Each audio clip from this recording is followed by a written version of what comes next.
Olá, esse é o Escutando Ferenczi, a arte da psicanálise, um podcast que ajuda a entender a psicanálise de um jeito autêntico, irreverente e empático, mesmo quando você não está no divã. Com episódios semanais, diferentes analistas do Grupo Brasileiro de Pesquisa Sandor Ferenczi apresentam e discutem o pensamento desse ilustre pioneiro da psicanálise. Coloque seus fones de ouvido e seja bem-vindo. Olá, eu me chamo Fernanda Pacheco e sou professora do Departamento de Psicologia Clínica e do Programa de Pós-Graduação em Teoria Psicanalítica, ambos do Instituto de Psicologia da UFRJ. Sou também membro do Grupo Brasileiro de Pesquisa Sandor Ferenczi. Hoje vamos conversar sobre o texto O Problema do Fim da Análise, de 1928, que pode ser encontrado no volume 4 de suas obras completas. Esse é um texto, como o próprio título indica, voltado para questões da clínica. Mais especificamente, traz a primeira contribuição de peso a duas temáticas até então não exploradas ou muito pouco exploradas na literatura psicanalítica: o fim da análise e suas condições e a análise com fins de formação, a chamada análise didática. Suas reflexões sobre o lugar do analista neste trabalho caracterizam a sensibilidade clínica do nosso autor, enfatizando as noções de perlaboração e de tato.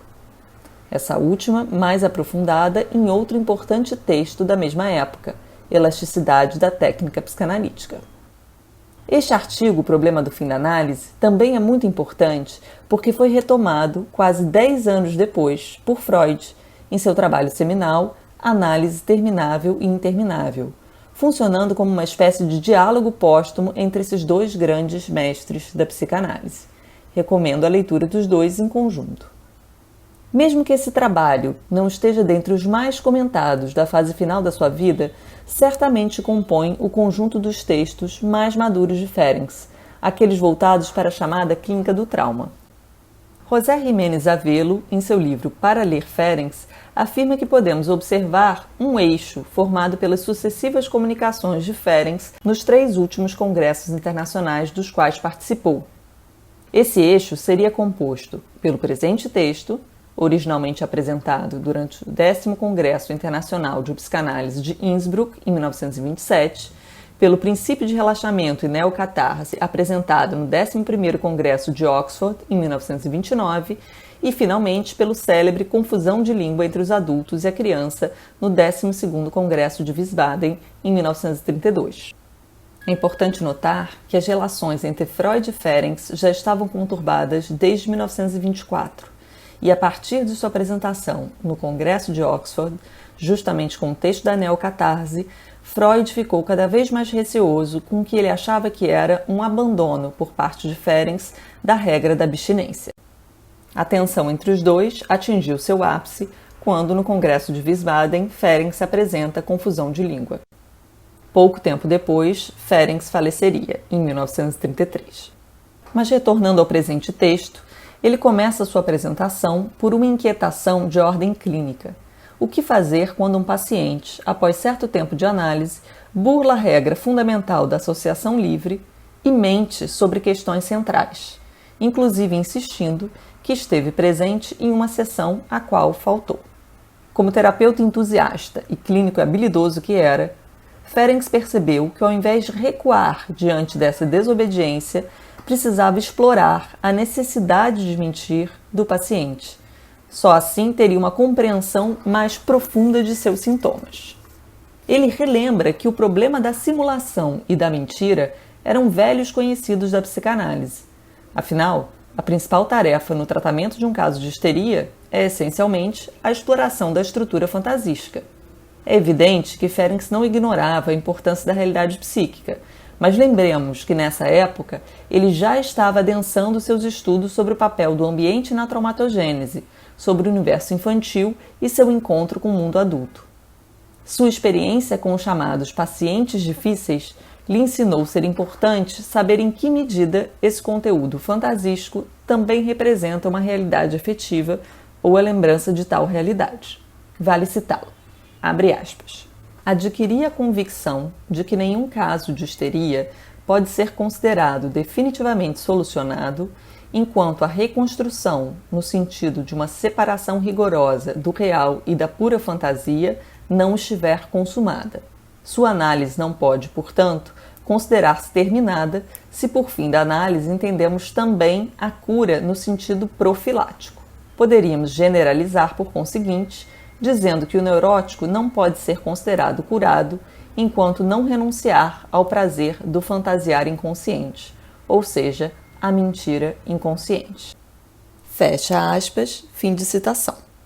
Todo paciente tenderia, pelo medo da perda de amor e pela preservação de seu narcisismo, a deformar os fatos que narra no encontro analítico, o que torna a regra da associação livre uma exigência apenas ideal. E tudo bem, pois as associações que têm sua fonte nessas pequenas deformações atuais conduzem, na maior parte das vezes, a eventos infantis mais importantes para o trabalho analítico. Neste ponto do texto, Ferenczi insiste que nenhuma análise sintomática pode ser dada por concluída se não for simultaneamente ou, logo em seguida, uma análise de caráter. Com isso, ele quer dizer que uma cristalização anterior deve se tornar fluida, produzir um certo caos passageiro e se recristalizar de outros modos, permitindo condições mais favoráveis. E quais seriam essas condições mais favoráveis?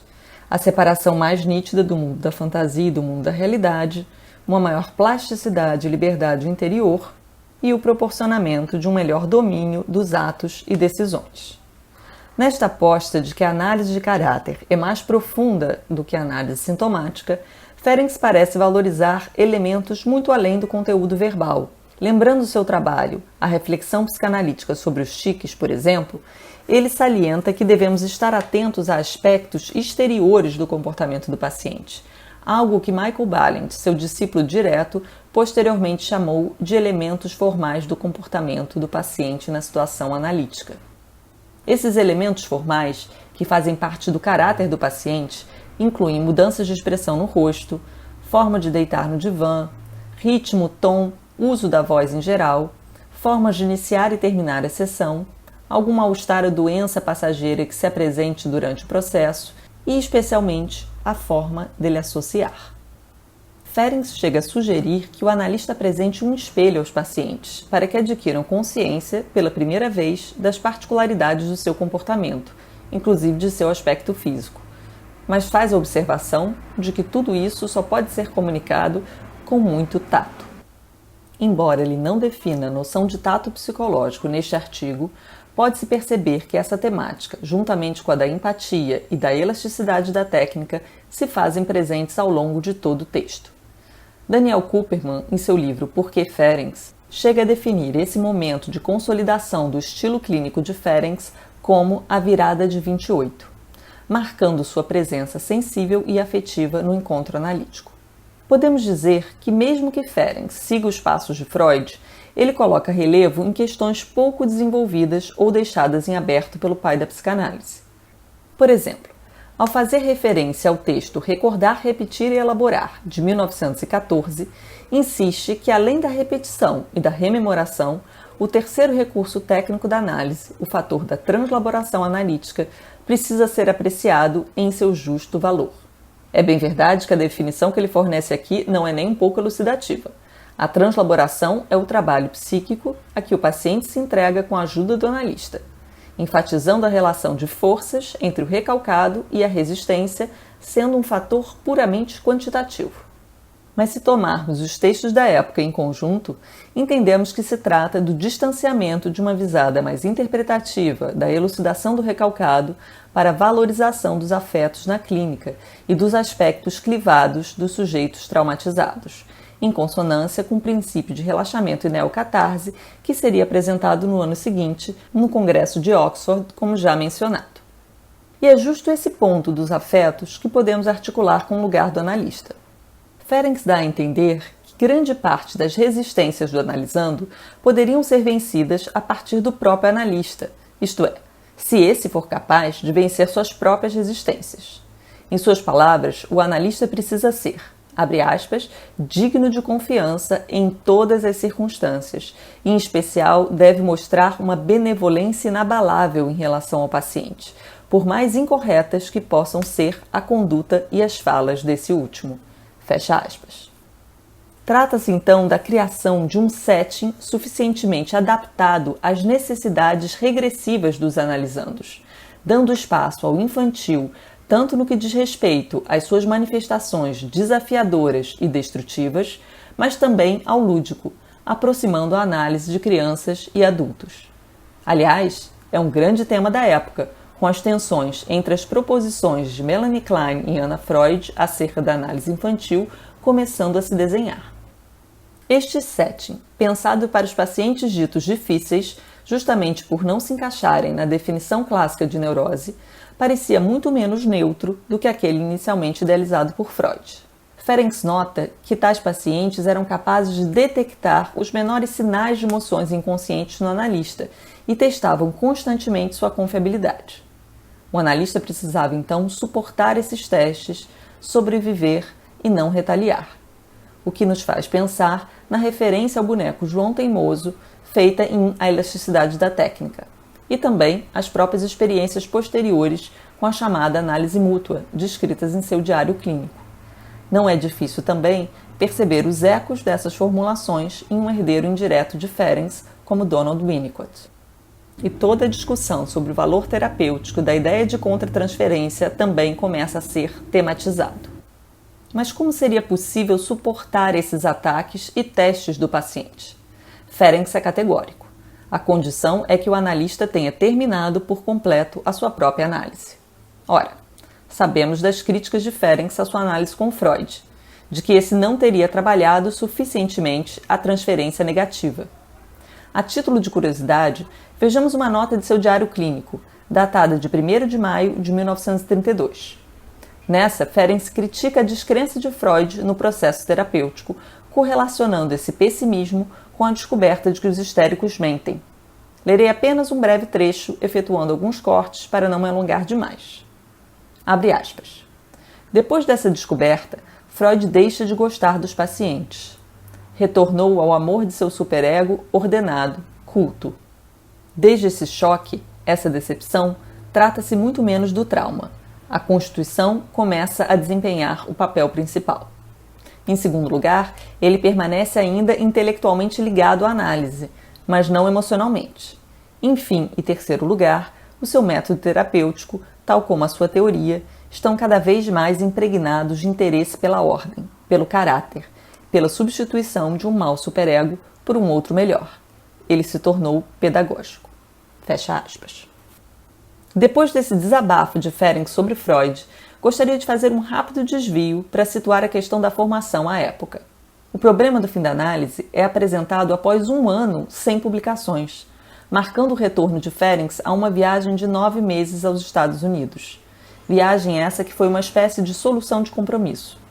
Isso porque, juntamente com outros analistas da Escola de Budapeste, Ferencz foi forçado a deixar a Hungria por questões políticas e se viu entre a opção de aceitar o convite para dar essa sequência de palestras nos Estados Unidos ou se mudar para Viena ou Berlim e compensar a falta de 2 grandes pilares do movimento psicanalítico. Otto Rank, que se desligara, e Karl Abraham, que havia falecido inesperadamente, deixando vaga a presidência da associação. Esta foi também a época em que o Comitê Secreto, que durante certo tempo exerceu maior influência na propagação da psicanálise do que a própria IPA, se dissolveu. A associação e suas filiais se responsabilizavam formalmente pela seleção e qualificação dos candidatos, incluindo aí a exigência de que o analista deveria se submeter a uma análise didática durante sua formação. Essas análises, além de outros fatores, eram mais curtas. Embora o tempo do encurtamento da análise já tivesse sido tematizado tanto na época da técnica ativa como também por Freud no tratamento do Homem dos Lobos, Ferencz insiste aqui neste texto que a análise precisa dispor de um tempo infinito. Em suas palavras, abre aspas, trata-se menos do tempo físico de que o paciente dispõe do que da sua determinação interior de permanecer verdadeiramente em tratamento por quanto tempo for necessário, sem levar em consideração a sua duração absoluta. Fecha aspas. Em O Problema do Fim da Análise, Ferencz é bastante crítico da ideia de análise didática, pois acreditava que a análise do analista deveria ser uma análise como qualquer outra, e mais ainda, deveria ir tão longe quanto possível. Essa ficou conhecida como a segunda regra fundamental da psicanálise e foi valorizada por Lacan, para quem Ferencz foi, abre aspas, o autor da primeira geração a questionar com mais pertinência o que se exige hoje da pessoa do analista, sobretudo quanto ao fim do tratamento. Fecha aspas. Esse fim se assemelha muito ao trabalho do luto. Em uma bela passagem, Ferencz afirma que uma análise está verdadeiramente terminada quando seu fim não parte nem do analista nem do analisando. A análise deve, por assim dizer, morrer de esgotamento. Vamos citá-lo novamente. Abre aspas. Um paciente verdadeiramente curado desliga-se da análise lenta, mas seguramente. Por conseguinte, enquanto o paciente quiser vir, terá ainda um lugar na análise. Também se poderia caracterizar esse processo de desligamento da seguinte maneira: o paciente está, enfim, perfeitamente convencido de que a análise é para ele um novo meio de satisfação, mas sempre fantasístico, que nada lhe fornece no plano da realidade. Quando ele, pouco a pouco, superou o luto relacionado com essa descoberta, volta-se inevitavelmente para outras possibilidades de satisfação mais reais. Fecha aspas. Fim de citação. É bem verdade que neste texto de Ferencz há também uma afirmação tanto careta e datada de que numa análise totalmente terminada o sujeito superaria, por assim dizer, o complexo de castração e ainda descreve seu destino na mulher e no homem. Mas, sinceramente, o problema do fim da análise nos oferece muito mais que isso. É um testemunho da autenticidade e inventividade clínica de Ferencz e de sua crítica à hipocrisia e ao controle superegóico das instituições de formação psicanalíticas. Para Ferencz, se os analistas tiverem a oportunidade de aprofundar suas análises e a humildade de pensar seus erros, dificuldades e resistências, reinventando a psicanálise, teremos mais fins possíveis de análise. Aqui se situa toda a questão da hipocrisia profissional, quando o analista está mais interessado em se defender de questões do que de avançar mais profundamente naquelas análises que lhe impõem dificuldades. Vamos terminar então com uma citação do próprio Ferencz neste texto O Problema do Fim da Análise. Abre aspas. Estou firmemente convencido de que quando se tiver suficientemente aprendido sobre seus modos de atuar e seus erros, e se tiver aprendido pouco a pouco a contar com os pontos fracos de sua própria personalidade, irá crescendo o número de casos analisados até o fim. Fecha aspas. Espero que nossa conversa de hoje tenha ajudado a situar um pouco esse texto. Obrigada pela atenção e não percam os próximos episódios.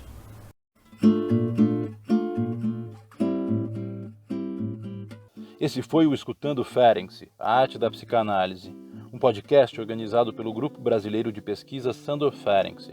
Os episódios do Escutando Ferencz são publicados toda sexta-feira. E para quem quiser saber mais sobre o nosso grupo e atividades, estamos também no YouTube e no Instagram. Até a próxima semana!